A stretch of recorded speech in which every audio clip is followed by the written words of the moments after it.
Hello guys, this is WalkingJ and welcome to my new series. I will be discussing about Bitcoin or cryptocurrency and how it works. This version that I'm going to discuss is for those who have a little knowledge in technology and finance, as I will not be discussing the technical aspect of it, but only the one that would make sense to you. It's actually hard to make it simple, but I will try to explain in layman's term, and if I'm going to use some technical terms, then I will provide you some good examples that can be comparable to what we use every day for easy referencing.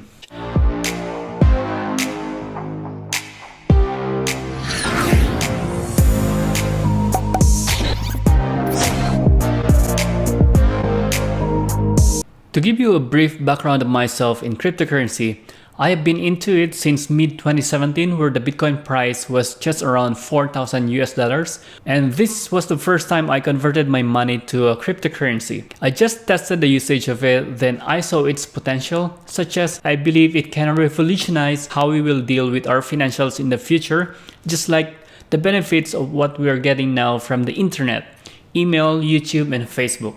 Ever since I studied cryptocurrency and its underlying system called the blockchain, I have been explaining them to my family and friends. Now, without further ado, let's do it here. Thanks to my friend Celso, who has introduced me to the right information of Bitcoin, and he asked me to research more about it before I make myself involved. In our earlier discovery of Bitcoin, my friend and I partnered to mine for cryptocurrency for months to get Bitcoin rewards, which I will explain to you what mining is later in this video. Our mining project didn't last though, as our hardware needs to be upgraded over the time to stay profitable and to compete with other up-to-date miners worldwide, so we stopped it and moved on to cryptocurrency tradings. So I got exposed to other major different cryptocurrencies in the market where anyone in the world can trade them, like the stock market, but without the downtime, so it's 24/7 trading. Currently, the valuation of the Bitcoin circulating worldwide is around $1 trillion, and that's only for the Bitcoin itself. Handling Bitcoin seems technical to use from the past, but since there are more institutions that are participating in the development of cryptocurrency, it is becoming more user-friendly over the time. Let's begin your journey by defining these 5 important words that are always being used: Bitcoin, cryptocurrency, blockchain, mining, decentralized.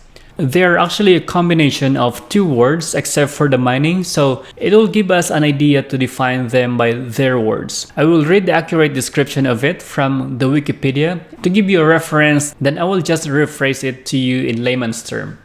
So in searching Bitcoin in Wikipedia, Bitcoin is a decentralized digital currency without a central bank or single administrator that can be sent from user to user on a peer-to-peer Bitcoin network without the need for intermediaries. Bitcoin is a brand name of one of the cryptocurrencies. Logically, if Apple is one of the brands of smartphones, then Bitcoin is one of the brands of the cryptocurrencies. To extract the meaning of Bitcoin by its name, bit means the smallest digital data in your computer, where the plural of this is the byte. In our everyday usage, someone might have asked you before, how many gigabytes storage do you have in your phone? And you say, I got 64 gigabytes of storage. Therefore, to make things simple, bit is a sense of being a digital. And what is a coin? The smallest form of one's currency.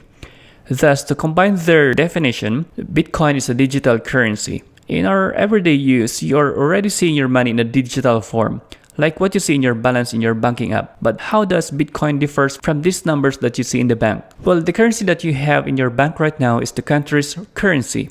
It is called the fiat, and that is governed by each of the country's central bank, while Bitcoin doesn't have the centralized management system. We will define later in this video how the centralized work, but next we will define is the cryptocurrency. To extract the meaning of the cryptocurrency by its name, crypto is short for being in cryptography, which means it is built with security and free from public edit. It is just like a password protected file where you cannot edit it unless you are the owner of the file. So even when you share your file to all of your friends, that file cannot be modified by them, as that is a password protected file. Well, if we define the currency, it is the medium of exchange or the money itself. Therefore, to combine them and to make things simple, cryptocurrency is a secure digital currency where no one in the public can edit it. How come does a cryptocurrency cannot be edited if there is someone who made it? The answer is due to its underlying system of program called the blockchain. Now let's define what the blockchain is.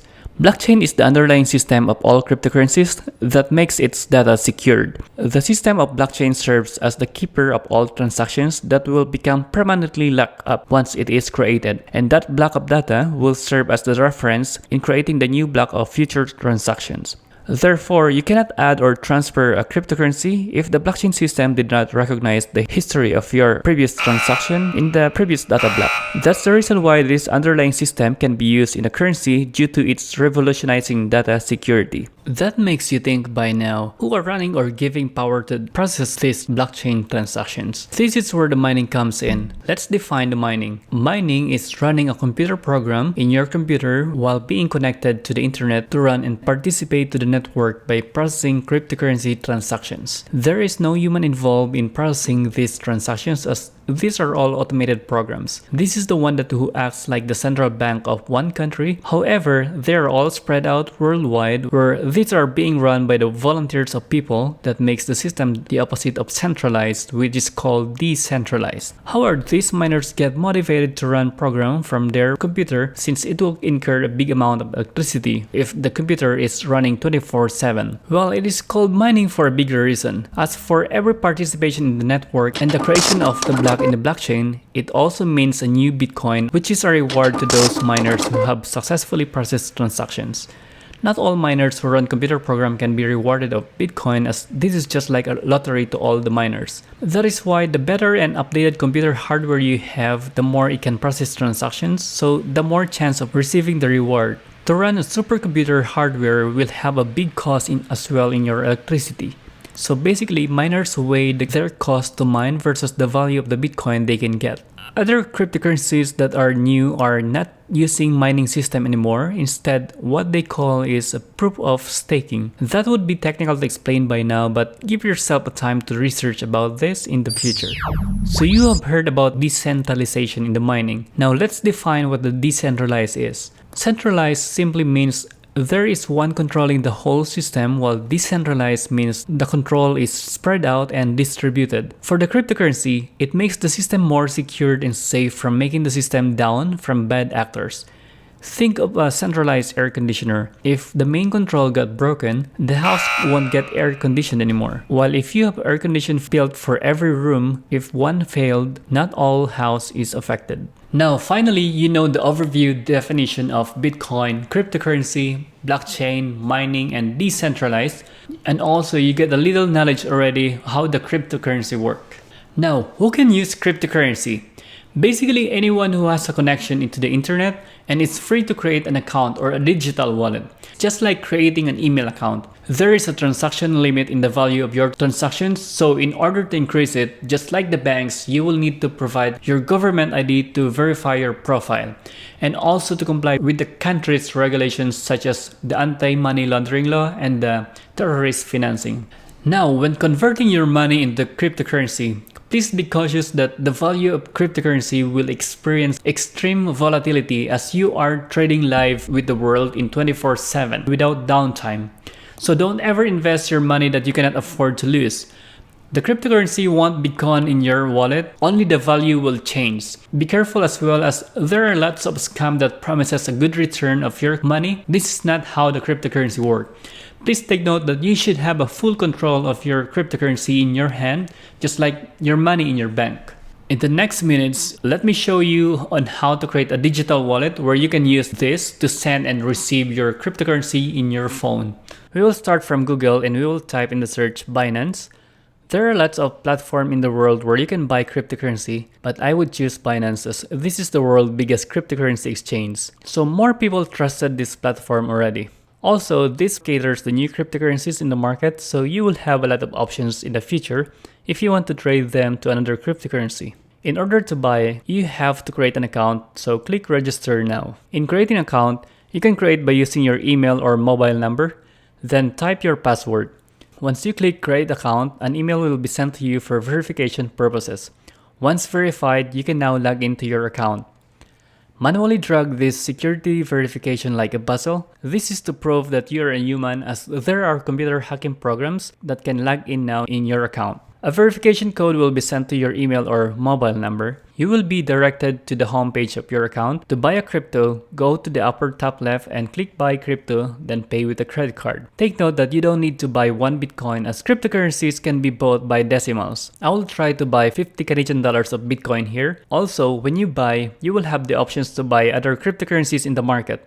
Input your credit card information, then click buy BTC. It will let you confirm for the information for 60 seconds before you buy, as well as it will say how much fees you're going to pay. I like Binance as this is one of the cheapest fee in the cryptocurrency market. So on this $50, I could be able to buy 0.000829 Bitcoin. Then click confirm if you believe all information is correct. Then it will say processing for some seconds, then done. You can now go to your digital wallet. Now this is how the digital wallet looks like. So you have different type of cryptocurrencies in your wallet. So the value of your cryptocurrency changes based on the supply and demand in the world. The benefits of crypto is just like you can send funds to any parts of the world with a very limited fees. The next video, I will show you how to send and receive cryptocurrency, how to withdraw your funds and convert to your local currency, how to trade them, and explore more than what you can do in Binance. The important here for now is now you know how to buy cryptocurrency and you won't be scammed anymore by some opportunistics who are taking advantage of your innocence in this new finance technology.